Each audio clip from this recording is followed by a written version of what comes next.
Hello, boys and girls. I am Miss Becky. This has always been a very special time, Kathy's Kids Story Time. We all loved how Miss Kathy would greet us, tell us stories, and remind us of God's love in such a kind and joyful way.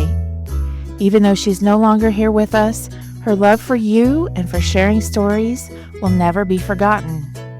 No one can ever take Miss Kathy's place, but we want to honor her by continuing what she started.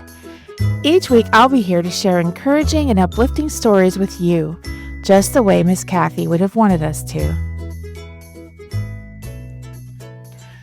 So let's pick up where Miss Kathy left off with the Shoebox Kids. The Promise of Jesus.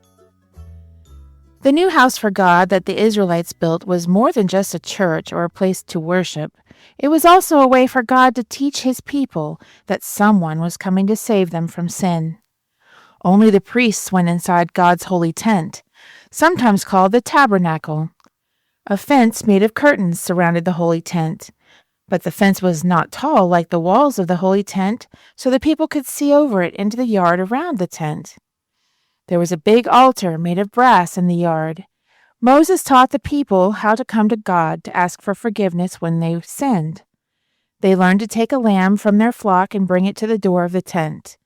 There, the priests would help them as they put their hands on the lamb's head and confessed their sin.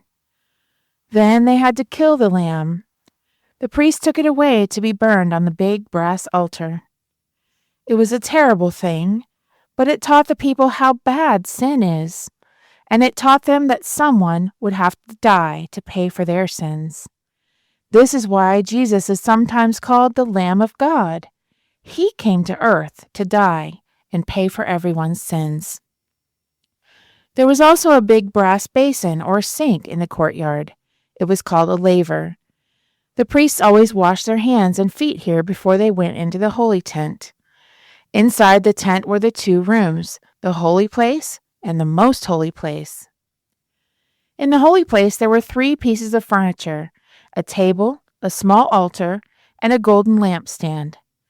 Every Sabbath day the priests would put 12 bread cakes on the table and sprinkle them with a special perfume powder called incense. The bread was to show how thankful the people were for God's blessings. There was 1 bread cake for each of the 12 tribes or families of Israelite people. Every week, when the new bread was brought to the table, the old bread was taken away for the priests to eat.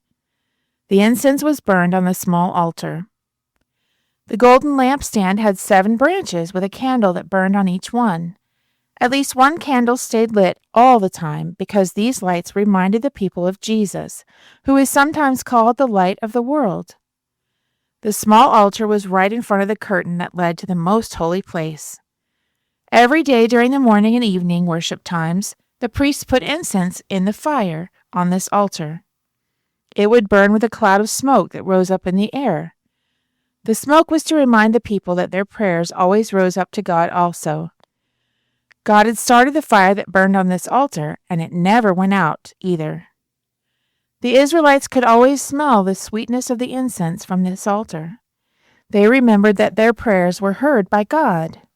The sweet smell reminded them of the promise that Jesus was coming. God's ark was the only furniture in the most holy place. It was the most special and holy thing in God's house. Moses put the flat stones carved with God's laws inside the ark. But there was something even more special about the ark. A bright light always glowed between the 2 golden angels on top of the ark. That light was the presence of God. God's holy tent was a reminder every day that Jesus, the Lamb of God and the light of the world, was coming to save His people from their sins.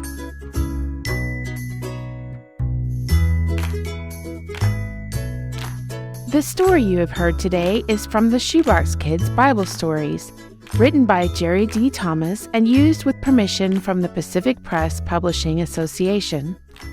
If you're interested in any other books published by the Seventh-day Adventist Church, please visit AdventistBookCenter.com or call 1-800-765-6955. This podcast is a production of the Carolina Conference of the Seventh-day Adventist Church.